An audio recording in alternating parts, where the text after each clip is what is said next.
Olá, gente, boa noite. Para quem não me conhece, meu nome é Nívia Cardoso Guirra Santana, como está aqui atrás. Eu sou advogada, atuo na área previdenciária há 13 anos, dou aula para concurso há 8, mais ou menos. Em especial esse concurso do INSS, afinal de contas, direito previdenciário não é assim uma disciplina tão requisitada no âmbito dos concursos em geral, né? Normalmente isso é matéria no conteúdo da Receita, e no conteúdo do INSS. Pelo menos regime geral, que é o que a gente vai estudar agora. Regime próprio, dependendo do concurso que vocês façam, tem sim disciplina, às vezes, de matérias previdenciárias, né?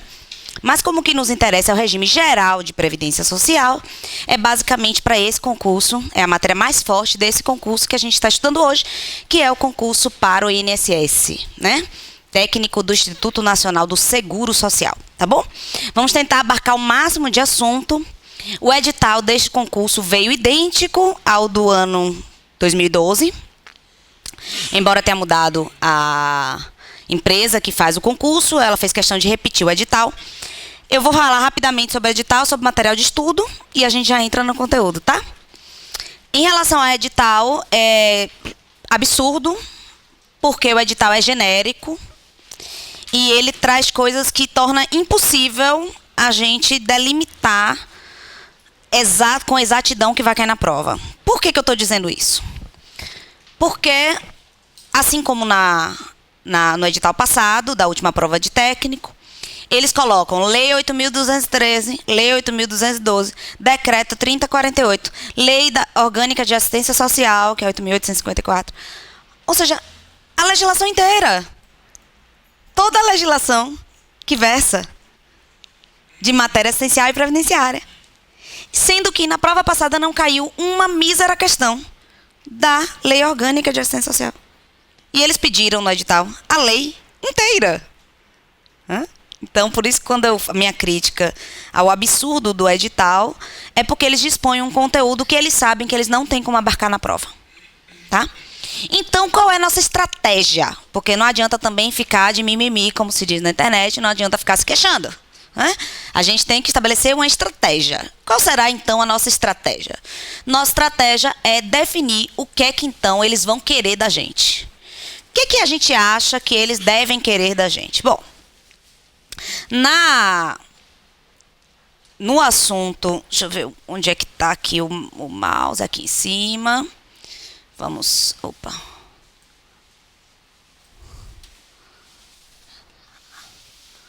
Ah, tá ótimo, desceu para cá. Bom, na última prova, Fundação Carlos Chagas, as matérias foram definidas com base nesse conteúdo aqui.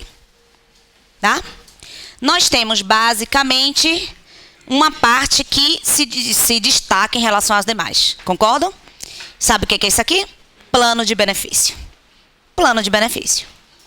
Ou seja, no nosso estudo, a gente vai focar em plano de benefício. Essa parte vermelha aqui é disposições gerais e custeio. Tá? Essa parte aqui e essa parte aqui. Quando a gente fala em custeio, no edital vem toda a Lei 8.212. Vamos ver os pontos mais importantes, que foram os pontos mais pedidos na prova. Porém, não vamos, definitivamente, nos ater à parte de arrecadação de forma profunda, a parte tributária do direito previdenciário. E por que nós não vamos nos ater à parte tributária do direito previdenciário? Porque depois que essa parte foi retirada de uma das atribuições dos servidores do INSS, eu entendo que não tem sentido uma prova vir com questões sobre matérias com as quais vocês não vão trabalhar no dia a dia. Porque toda a parte de arrecadação, fiscalização, de contribuições previdenciárias, tudo isso hoje quem cuida é a Receita Federal. Por isso é que tem matéria de direito previdenciário no concurso para a Receita Federal.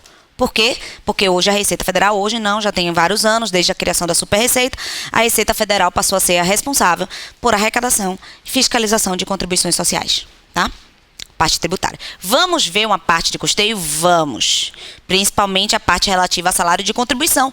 Vamos ver uma parte de arrecadação e fiscalização? Vamos, mas superficialmente. Não vai ser como o plano de benefício. Nosso foco vai ser o plano de benefício. Certo? Esse azul maior é segurados. Esse verdinho mais claro, salário de contribuição. Certo, organização. Mas observe, esse menorzinho aqui é uma, duas questões no máximo. É porque fica parecendo enorme, mas é uma, duas questões.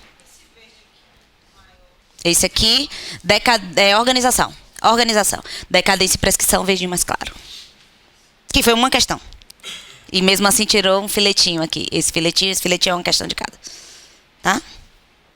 Então, nosso foco é benefício. E dentro de benefício, o grande vencedor da prova foram os benefícios por incapacidade. E por quê? Porque são os benefícios com maior quantidade de processos concessórios em tramitação na Previdência Social. São os grandes benefícios deferidos. O maior número de benefícios deferidos é o benefício por incapacidade. Então, naturalmente, é o benefício que é mais cobrado, porque é o benefício com os quais, os benefícios, no caso, por incapacidade, que são 3, os benefícios com os quais vocês vão lidar no dia a dia. Né? A lógica é que a prova queira medir o conhecimento de vocês sobre assuntos importantes para a Previdência Social. Assuntos que vocês precisam dominar para trabalhar. Pelo menos essa eu entendo que seria a forma mais lógica de se pensar a feitura da prova. Né? Às vezes, a gente se engana, porque às vezes a prova traz questões que faz com que a gente pense se essa lógica realmente existe. Mas são questões que fogem da regra. Assim. Sem toda prova, normalmente tem uma, 2 ou 3 questões que você diz, hã? Que é isso? Aquele rodapézinho da instrução normativa. E o cara vai lá e bota na prova, né? Mas isso é o que foge, não é o normal. Tá? Considerando que a prova é CESP, né? Para quem estudou, para quem se dedicou, é a melhor banca. Para quem quer realmente se aprofundar e estudar, vocês têm uma chance de pontuar mais do que a FCC. A FCC chega a um nível de pontuação de 90% para você conseguir se classificar. Entendeu? Na CESP você precisa pontuar menos, então é melhor. Porque você tem um monte de questão, por exemplo, a gente vai ver aqui, quando a gente fizer a aula de correção de prova, você tem questões ridículas que todo mundo acertou. E isso é péssimo para quem estudou. É péssimo para quem estudou. Tem uma questão de Seguridade Social compreende Previdência, Saúde e Assistência. Isso é horrível. Não é bom. Para quem está fazendo a prova, massa, acertei. Você e o torcida do Bahia, né? Não é bom. Material de estudo. Bom, primeira coisa, esqueçam qualquer coisa anterior a 2015. É só o que eu digo para vocês. Meu livro, por exemplo, esse aqui eu trouxe para vocês, mas não serve mais. Eu devo comprar outro. Não comprei ainda porque eu queria algo realmente de 2016. Mas já está na hora de comprar, eu vou comprar. O Google já está atualizado. Esse aqui já tem versão atualizada. Essa é da editora Podium. É recomendável. É legislação previdenciária para concurso. Tem um da Podium também, que é direito previdenciário para concurso, que também está atualizado. Eu acho que é de Martinez. E tem o Hugo Góes, que eu gosto bastante também, maiorzinho, também para concurso, eu também acho bom. Quem quiser investir num livro, recomendo. Quem não quiser, e se eu não quiser investir no livro, eu tenho como me preparar para a prova? Tem. Óbvio que não é só assistir nas aulas. Vocês vão ter que estudar. O que é que eu recomendo de cara? Vai no site do Planalto, vai no Google e escreve 8.213. Imprime o texto compilado, a última atualização. A vantagem do site do Planalto é que é a última atualização. Você bota texto compilado e imprime. Você vai decreto 3048 de 99. Vocês não precisam copiar porque está no edital. Eu imagino que todos vocês têm um edital, né? Está no finalzinho. Só para ter uma noção. Certo. Mas assim, também não se preocupem porque está no edital. 3.048 é o decreto. É o regulamento dessa lei 8.213 e da 8.212. Mesma coisa. Texto compilado. Por que texto compilado? Porque vocês vão pegar todas as alterações legais que aconteceram. E aí fica muito grande. Vocês vão ler tudo que está sublinhado que não está mais em vigor. O edital pede o que está em vigor. O edital não pede a parte da história legislativa de como era e como ficou. Tá? A gente vai ver um pouquinho de história legislativa, falar da aposentadoria por tipo de contribuição, porque a gente ainda tem dois tipos vigorando. Mas fora isso, normalmente se quer o que está vigorando agora, o que está em vigor. Então você vai no decreto 3049, imprime. Vai assustar, porque o decreto é enorme. mas não se assustem. Vocês vão estudando, vão escolhendo os temas e vão lendo, tá? E depois a Lei 8.212. Tá? Por que eu digo depois? Porque eu acho efetivamente que é o que menos cai, é a parte de custeio em relação ao tamanho da lei e ao que vocês precisam dedicar a ela. Mas se vocês tiverem tempo, estudem, leiam também a 8.212, vale muito a pena. Tá? Leiam escovando o dente, leiam no banheiro, leiam almoçando, jantando. Eu faço assim. Eu estudo muito assim. Meus livros normalmente são manchados de comida, de pasta de dente. Porque às vezes você não tem tempo. Então você aproveita os intervalos da vida para poder estudar. Vale a pena. Tá? E quando você imprime, não é um livro, é uma lei impressa no papel A4 de rascunho, porque você é ecologicamente correto. Então você tem condição de sujar e depois, se for o caso, imprimir de novo, caso esteja intragável a sua Lei 8.213. Eu vou achar ótimo. Se tiver gente com Lei 8.213 aqui, feia, horrorosa, suja, eu vou dizer, tá trabalhando, tá estudando. Diga. Existe algum tipo de um resumo relacionado a isso? Bom, nenhum resumo de um edital desse tamanho vai ser pequeno. Nenhum resumo vai ser resumo mesmo. Esses livros, assim, se propõem a ser resumo. Porque ontem eu estava vendo uma lei relacionada à guarda municipal. E tipo assim, tinha algumas coisas que já tinha sido dito antes e tipo assim, eles separavam depois e colocavam embaixo, né, tudo, a mesma coisa praticamente. Então se a gente perder um certo tempo lendo tudo aquilo ali, acaba que a cabeça da gente vai, como é que eu posso dizer assim, cansando, a gente cansa, pô, você lê a lei, você fala, pô, de novo isso aqui, entendeu? Ah, entendi. Mas assim, a lei em si não se repete. A lei não se repete. Para quem não quer um livro de doutrina pesada, o ideal então era pegar a lei comentada. É o caso desse livro aqui especificamente. O que é isso? É legislação comentada. O que é uma legislação comentada? Artigo 1 da Lei 8.213, explicação. Artigo 2, explicação. Artigo 3, explicação. Artigo 4, entendeu? Não é um livro de doutrina, não é um livro conceitual. Tá? Legislação comentada. Qualquer legislação comentada na área previdenciária, eu não conheço nenhum ruim. Tá? Não, aí são livros conceituais. Esse é Frederico Amaro, Legislação Previdenciária. Comentada. É Frederico Amado. Ele é procurador do INSS. Ok. Se vocês tiverem tempo de ler o decreto inteiro, a Lei 8.212, a Lei 8.213 e ainda ler um livro, então de parabéns. Para o concurso de técnico é mais do que necessário. Certo? Vão estar feras. Vão vir dar aula no meu lugar. Bom, vamos então adentrar mesmo no conteúdo. Essa aula é uma parte mais inaugural, então a gente vai ver essas questões prévias ao próprio direito previdenciário, né? Parte de histórica, organização, conceito, interpretação da legislação previdenciária, é basicamente isso que a gente vai ver hoje, tá? E a partir de amanhã, a partir da próxima aula, o negócio começa a se intensificar e depois de 4, 5 aulas o negócio vai estar fervendo. Tá? Então, podem fervendo o que eu digo em relação à quantidade de conteúdo. Então, evolução, origem e evolução da Previdência Social no Brasil. Inicialmente, a gente tem que relacionar Previdência Social com o desenvolvimento de meios de produção em massa. Você não possuía, antes da Revolução Industrial, qualquer tipo de proteção ao trabalhador. Quanto mais proteção aos riscos sociais que envolvem o trabalhador. Se você imagina que não havia leis trabalhistas que delimitassem jornadas de trabalho ou que determinassem que crianças menores de 12 anos não poderiam trabalhar em indústrias, quanto mais você teria uma norma que tratasse de aposentadoria por invalidez decorrente de acidente de trabalho. Entendo que uma legislação que proteja da invalidez, da doença, da idade avançada é uma legislação muito mais complexa e sofisticada do que uma legislação básica de primeiras proteções, digamos assim.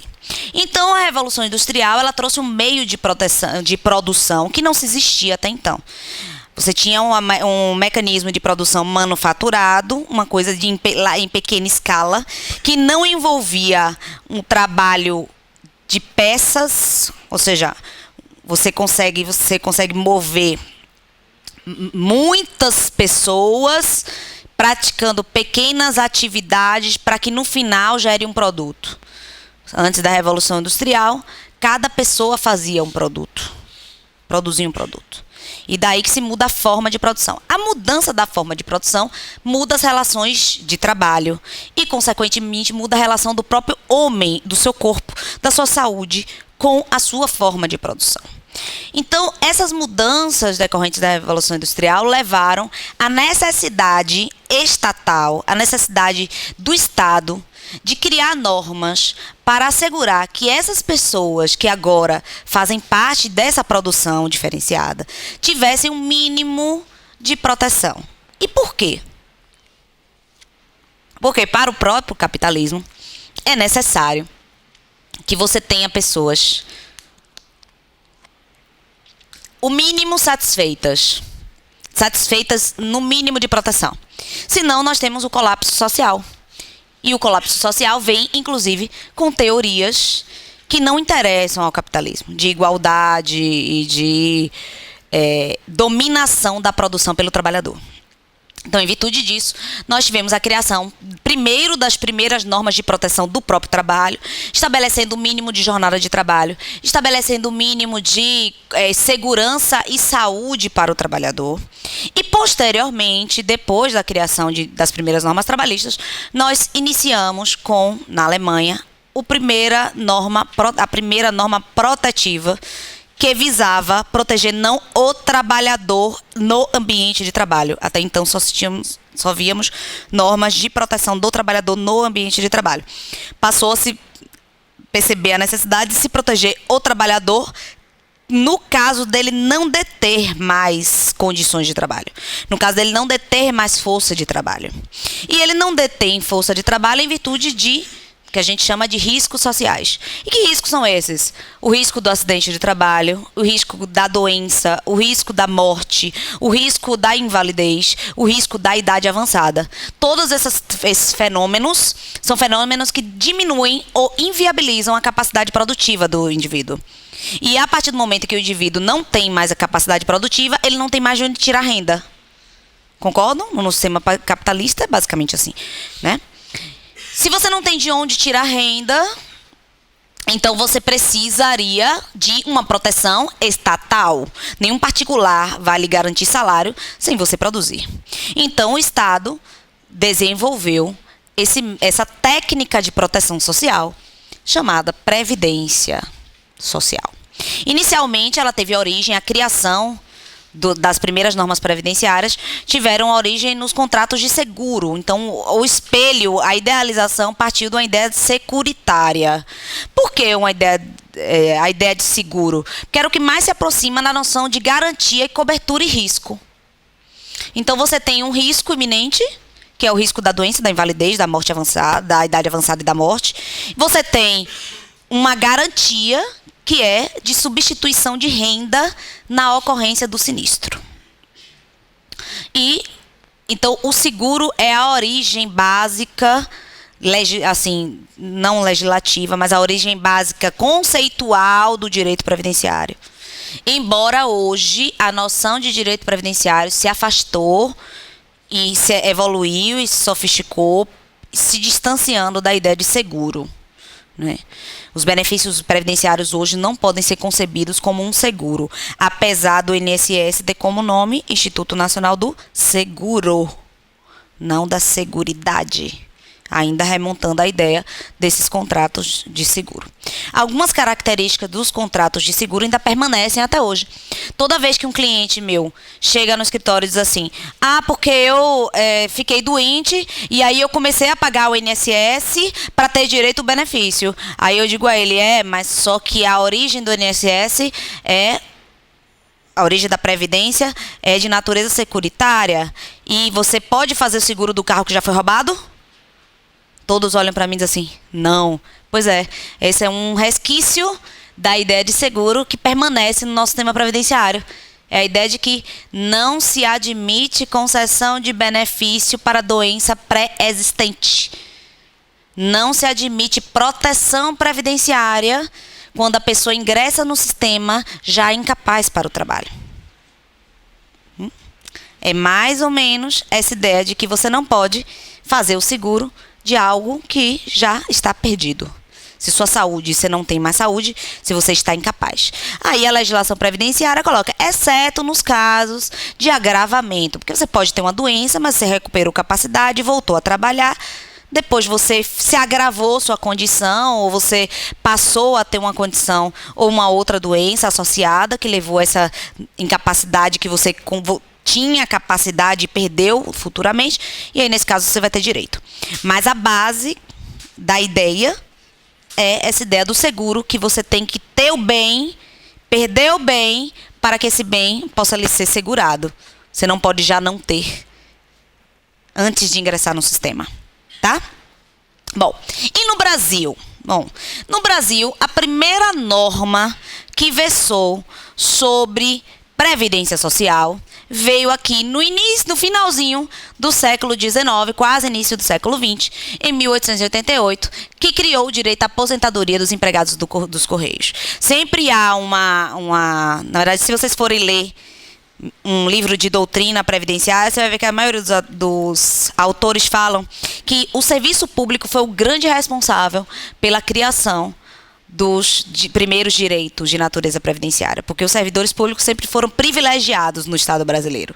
Então, as primeiras aposentadorias que se criou foram aposentadorias ligadas ao serviço público e também ligadas a questões de infraestrutura, logística, que demandavam os meios de produção, porque sempre foram as categorias mais fortes. E por que foram as categorias mais fortes? Porque eram as categorias ligadas à própria desenvolvimento social do Brasil. Desenvolvimento social não, desenvolvimento econômico do Brasil, né? Normalmente, as categorias de trabalhadores mais fortes são aquelas vinculadas às atividades econômicas que geram mais produção, que tem mais produção, que tem mais riqueza, envolvidas com mais riqueza. Bom, então a primeira norma, ela está aqui no iniciozinho, do finalzinho do século XIX, e logo em seguida, mas vocês observam que passou aqui mais de 30 anos e para ter uma segunda previsão, que foi a Lei de Acidentes de Trabalho. A Lei de Acidentes de Trabalho não é uma lei previdenciária propriamente dita, é uma lei de cunho misto. Ela tem normas de natureza trabalhista, mas também prevê alguns direitos de natureza previdenciária, como o conceito de acidente de trabalho, que vai influenciar. Vocês sabiam que o conceito de acidente de trabalho não está na CLT? O conceito de acidente de trabalho está na Lei 8.213. Né? Para vocês terem a ideia de como o acidente de trabalho está mais vinculado à questão de natureza previdenciária do que trabalhista. Depois nós temos o grande marco. Quando cai histórico de previdência social na prova, nem sempre cai, mas quando cai, eu diria que é 75% de chance de trazer a Lei Eloy Chaves. Porque a Lei Eloy Chaves é que é considerado o marco da criação da previdência social no Brasil. Essas duas outras normas anteriores são consideradas normas esparsas sem grande importância. A partir da Lei Eloy Chaves é que a gente tem a criação da primeira caixa de aposentadorias e pensões. E são de quem essas caixas de aposentadorias e pensões? Dos ferroviários. Então, a caixa de aposentadoria e pensão seria já uma organização de um sistema previdenciário, o que não aconteceu com as outras duas normas. Então, a Lei Eloy Chaves, ela é extremamente inovadora, ela é precursora, porque ela estabelece um regime, uma série de benefícios previdenciários destinados aos ferroviários. Vocês observam que a gente está aqui falando de empregados dos Correios, ferroviários, porque eram apenas categorias específicas que tinham direitos a esses benefícios. Então, a criação da Previdência Social foi segregária. Ela previa, não foi gregária, né? Foi de segregação. Ela previa direitos exclusivos para determinadas categorias profissionais. Não eram direitos como a gente tem hoje. Hoje, no regime geral de Previdência Social, é o nome geral. E é geral exatamente por quê? Porque todos os trabalhadores na iniciativa privada estão embaixo do guarda-chuva do regime geral de Previdência Social. Tá? E alguns da iniciativa pública que não sejam concursados ou que o regime previdenciário seja empresa pública ou sociedade de economia mista, não tenha regime próprio, tá? Bom, então em 1993, nós temos a Lei Eloy Chaves, que instituiu as caixas de aposentadorias e pensões. Em 1926, essa Lei 5.109 estendeu os benefícios das caixas à empresa de navegação marítima, fluvial e exploração de portos. Observem o que eu falei. Ferrovia, correios, portos, tudo ligado a quê? Desenvolvimento, infraestrutura e logística, meios de desafogar, digamos assim, a produção, né? Eram os trabalhadores mais valorizados e envolvidos com a distribuição de riqueza do país.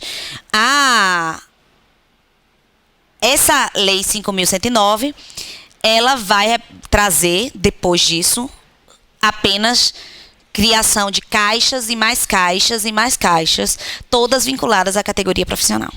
Então, nós temos aqui a Caixa dos Ferroviários, nós temos a Caixa dos Trabalhadores de Empresas de Navegação Marítima, Fluvial e Exploração de Portos. Observe que ainda nesse momento a gente está relacionando categoria, mas é categoria vinculada às empresas. Então, são os funcionários dessas empresas que têm direito aos benefícios previstos nas caixas, tá? Não é fundo de pensão, porque a forma de organização não era como das previdências complementares de hoje. Porque quando você fala de fundo de pensão hoje, você está falando de uma previdência complementar. Exatamente, não era uma previdência complementar. Mas a questão de estar vinculada à empresa, né? E aquele trabalhador daquela empresa tem sua aproximação, sim. Mas o que acontece hoje com os regimes de previdência complementar é que o nome já diz. Eles são regimes complementares. Aqui eram exclusivos, né? O regime de previdência complementar hoje, um trabalhador da Petrobras, ele pode optar por não fazer parte do INSS e fazer parte da Petros? Não. Porque a Petros é um regime de previdência complementar, não obrigatório. Tá? Mas ele pode abrir mão da Petros, não querer participar, sem problema nenhum. Mas o regime do INSS é obrigatório. Os complementares, o INSS paga até o teto e a empresa... o INSS paga o valor do benefício, não necessariamente até o teto. O INSS paga o valor do benefício que a pessoa faz jus e a empresa complementa. A empresa, a caixa de previdência, ou fundo de previdência, complementa a renda. Bom. Opa, não passou. Bom, em 1928, esses benefícios previstos nas caixas foram estendidos às demais classes de servidores públicos, de empregados públicos. E eu sei que parece meio maçante, mas é mesmo maçante essa parte histórica, tá? E eu vou te dizer, na última prova não caiu nenhuma questão, e quando cai é uma questão, no máximo, tá? Mas está no edital, então a gente tem que ver. Em 1933, nós vemos a criação dos primeiros institutos. Aqui, sim, porque observe, a gente falou em categoria profissional, mas vinculada à empresa. Era sempre vinculada à empresa, no caso das caixas. No caso dos institutos, e isso é uma coisa que pode cair na prova, a diferença entre as caixas, como esse primeiro regime previdenciário, para os institutos, que é mais complexo e mais abrangente. Qual a diferença das caixas para os institutos? Os institutos não se referem apenas às empresas específicas. Os institutos se referem a categorias profissionais. E quando os institutos falam de abrangência em relação às categorias, eles acabam incluindo outras profissões conexas, análogas, próximas. Não necessariamente somente aos funcionários daquelas empresas que faziam parte das caixas. Então, você tem uma ampliação do sistema previdenciário com a criação dos institutos. Tá? Então, a partir do momento da criação dos primeiros institutos em 1933, nós temos aí uma proteção de categorias e não de empresas, de empregados de empresas. Bom, quais eram os principais institutos? O Instituto de Aposentadoria e Pensão dos Marítimos, ainda vinculado àquela questão de logística e de meio de produção. Instituto de Aposentadoria e Pensão dos Comerciários, aí já fugindo um pouco. Instituto de Aposentadoria e Pensão dos Bancários. Instituto de Aposentadoria e Pensão dos Industriários. Instituto de Previdência e Assistência dos Servidores do Estado. Instituto de Aposentadorias e Pensões dos Empregados em Transportes e Cargas. previstos aqui no Decreto-Lei 651 de 38, com a transformação das caixas de aposentadorias e pensões dos trabalhadores em trapistas. Então, a Caixa de Aposentadoria dos Trabalhadores em Trapistas se transformou no Instituto de Aposentadorias e Pensões dos Empregados. Bom, esses são os principais. Professora, você acha que pode cair uma questão perguntando quais eram os principais institutos? Não acredito. Não acredito. Mas, se não fosse CESP, se fosse Fundação Carlos Chagas, eu acho até que poderia cair, mas CESP é menos, é mais conceitual a prova, menos decoreba das siglas e do nome de todos os institutos, tá? Mas não custa nada vocês darem uma lidinha assim, de vez em quando, relembrar quais eram os principais institutos. Em 42, observem a primeira norma, 1880. 1942, eu considero um desenvolvimento legislativo relativamente grande, porque você tem aí menos de um século e você já mudou de caixas para institutos, e vocês vão ver que antes mesmo de completar um século já vamos ter um regime geral mesmo de previdência social.